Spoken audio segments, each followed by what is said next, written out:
Malam ke-12, obrolan 4 sahabat.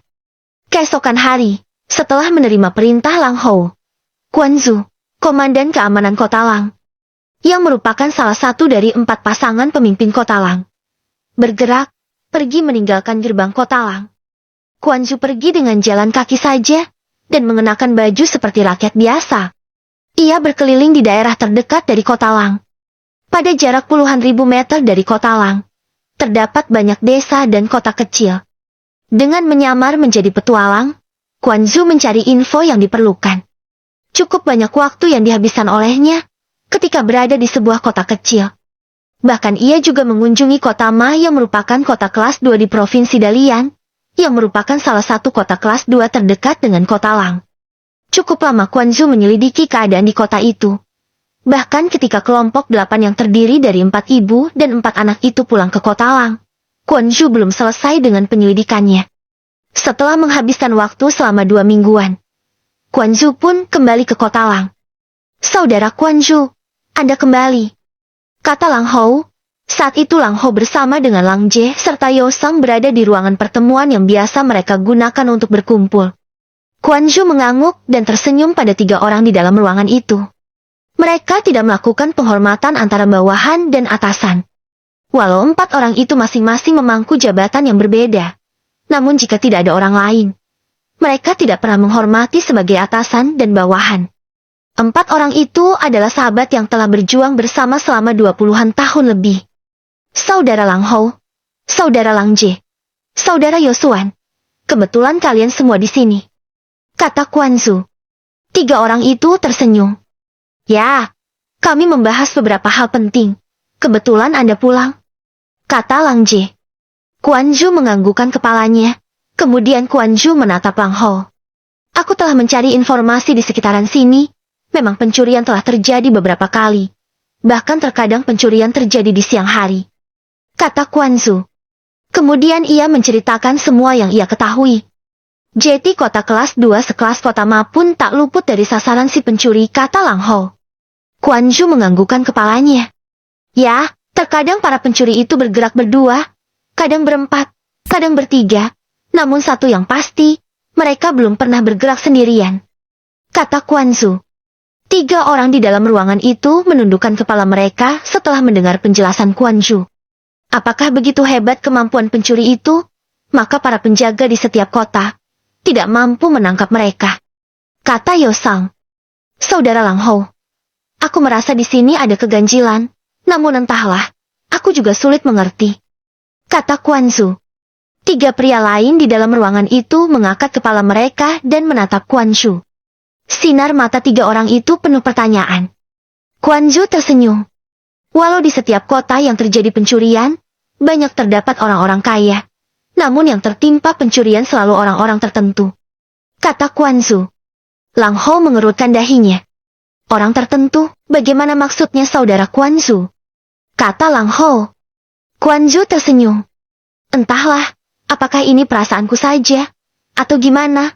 Coba 3 saudara renungkan, di setiap kota itu yang mengalami pencurian, selalu pedagang dan pengusaha yang terkenal pelit dan licik. Sedangkan pedagang yang jujur dan baik hati, tidak pernah mengalami kecurian, hingga muncul satu pendapat, bahwa ini adalah hukuman langit bagi para pembisnis yang pelit," kata Quan Zhu. 4 pria itu merenungi apa yang Quan Zhu katakan. Mata keempatnya saling lirik, sedikit tidak mengerti. Jika informasi itu benar, maka ini kasus pencurian yang unik, kata Lang Jie sambil tersenyum. 3 lainnya juga tersenyum. Lang Hou menghela nafas. Apapun alasan pencuri itu, namun satu yang pasti, ketika titah raja diturunkan, maka kita wajib menjalankan perintah, kata Lang Hou. Ia menatap 3 sahabatnya. "Saudara Lang Jie, mulai besok, Anda di sini bertugas memimpin Kota Lang. Aku dan saudara Quan Zhu dan saudara Yo Sang akan pergi mencari jejak si pencuri," kata Lang Hou. "Saudara Lang Hou, Anda adalah tuan kota. Sebaiknya Anda tetap tinggal di Kota Lang. Biarkan kami bertiga yang mencari jejak pencuri," kata Lang Jie. Lang Hou tersenyum. "Saudara Lang Jie, ini perintah dan tidak bisa diganggu-gugat," kata Lang Hou. "Anda?" Lang Jie menunjukkan jarinya pada Lang Hou. Ah! Lang Jie mengepal tangannya dan menghentakkannya di depan dada di udara. Kemudian ia menghela nafas. 3 lainnya yang ada di dalam ruangan itu tersenyum. Lang Jie melirik mereka. Baiklah, kalian bertiga pergilah. Aku akan tetap tinggal, kata Lang Jie. Walau Lang Hou tuan kota dan mengatakan itu perintah, namun 4 orang itu tahu, Lang Hou tidak pernah menekan sahabatnya dengan jabatan. Ucapannya tidak lebih hanya gurauan saja. Setelah perkataan Lang Jie tadi, 3 temannya tertawa. Baiklah, saat ini sebaiknya kita beristirahat dulu. Besok barulah kita pergi. Dengan 3 orang bergerak bersama, tentu kita bisa menyelidiki lebih detail lagi. Saudara Kuan Yu, kawasan kota Ma menjadi bagian Anda.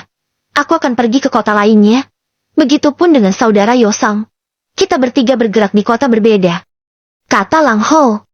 Semua orang mengangguk setuju. 4 sahabat itu telah lama saling mengenal dan memahami. Di antara mereka berempat, Lang Hou memang pandai memimpin, dan ia sejak dulu selalu menjadi pemimpin mereka berempat. Selain Lang Hou lebih kuat, ia memang memiliki jiwa seorang pemimpin. Setelah Lang Hou, barulah Lang Jie. Ia ahli dalam taktik dan perencanaan. Sedangkan Kuan Zu dan Yosang, keduanya sama, pandai mencari jejak, dan ulet dalam bekerja. Setelah mengobrol beberapa saat, 4 sahabat yang menjadi pemimpin kota Lang itu saling berpisah dan kembali ke rumah masing-masing. Hahaha, ayo mari minum yang puas, kata Lang Ye. Saat itu 4 anak muda duduk di sebuah rumah teh pinggir jalan. Telah beberapa hari mereka kembali ke kota Lang. Perjalanan ke kota provinsi membuat 4 pemuda itu merasa kurang menyenangkan. Dengan diawasi oleh 4 ibu mereka, mereka merasa seperti anak kecil yang selalu diawasi. Saudara Lang Ye, saudara Kuan Yu, jadi, tanpa kami berdua pun, kalian masih melakukan aksi itu, kata Lang Kuo. Lang Ye dan Kuan Yu tersenyum. Ya, seperti itulah. Tentu kalian berdua tahu bukan? Saat ini alam ini mengalami kemarau yang panjang, kata Lang Ye. Yosuan menghela nafas. Kemarau kali ini benar-benar terasa beda dengan sebelum-sebelumnya, kata Yosuan. Ya benar, baru kali ini kemarau terjadi begitu lama. Dan di antara 4 arah mata angin, daerah utara ini yang mengalami kemarau terparah, kata Kuan Yu. Lang Ye dan Lang Kuo menganggukkan kepala mereka. Di daerah kerajaan lain, mereka mungkin mampu bertahan, tapi di daerah kita ini keadaan semakin sulit saja, kata Lang Ye. 3 pemuda lainnya mengangguk setuju. Sebenarnya di daerah kerajaan Ban ini pun, daerah terparah yang mengalami kemarau, justru adalah Provinsi Dalian, dan terkhusus kota Lang dan sekitarnya, menjadi yang terparah, walau di kota Lang keadaan baik-baik saja. Namun, desa dan kota kecil lainnya mendapat dampak yang nyata dari kemarau ini, kata Lang Ye. Lang Kuo tersenyum. Sayangnya, kita bukan pengusaha, dan kita pun sangat miskin, kata Lang Kuo, tertawa, yang disambut tertawa juga oleh 3 pemuda lainnya. Kuan Yu menghela nafas. Di kota Lang, kaya dan miskin saling membantu, tapi ini berbeda dengan kota lainnya, kata Kuan Yu. Hahaha, tuan muda, itu tidak lepas dari kebaikan dan kebijakan 4 pemimpin kota.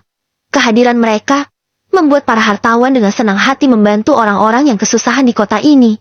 Ini keberuntungan kota kita, seorang pria tua usia 60-an berkata. Pria itu adalah pemilik kedai teh. 4 orang muda itu tersenyum.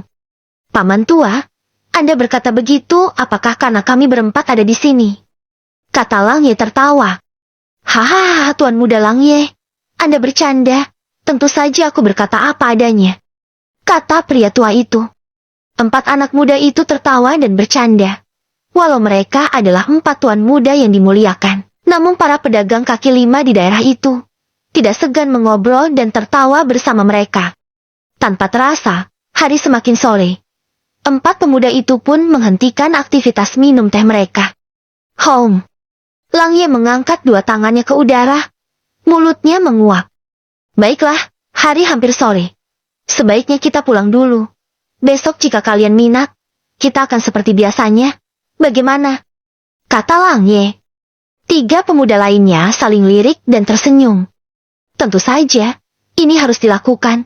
Telah lama kita berempat tidak bergerak bersama, apalagi ini momen yang baik untuk beramal, kata Lang Kuo. Hahaha. Empat pemuda itu tertawa bersama. Kemudian mereka membayar minuman mereka, lalu pergi, meninggalkan kedai teh. Ke-13, bertemu empat pencuri.